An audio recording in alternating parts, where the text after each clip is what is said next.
Kita beralih ke informasi lain, aturan volume pengeras suara masjid yang dihimbau Menteri Agama ditanggapi PWNU Sumatera Selatan.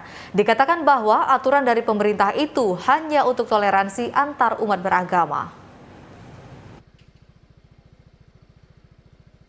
Edaran Menteri Agama yang mengatur volume toa di masjid dan musola ditanggapi positif oleh PWNU Sumatera Selatan.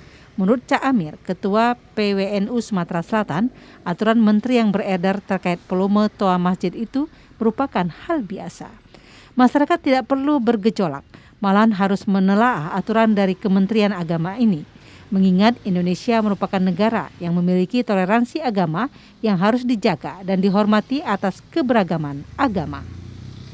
Ya, yang namanya aturan ya biasa. Laulan nidham lahalakan nas aikal bahaim. Seandainya tidak ada aturan maka rusaklah, kata Rasulullah sallallahu alaihi wasallam. Jadi kita penting ada aturan-aturan. Tentu salat duhur, asar, maghrib, isya, subuh.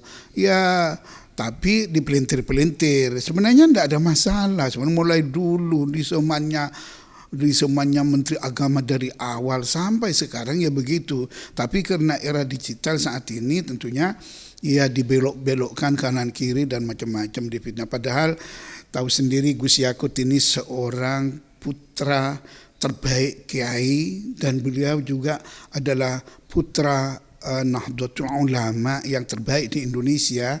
Sebelumnya Menteri Agama menerbitkan surat edaran yang mengatur penggunaan toa masjid dan musola agar berada pada volume 100 dB dan bukan melarang penggunaan speaker atau toa masjid.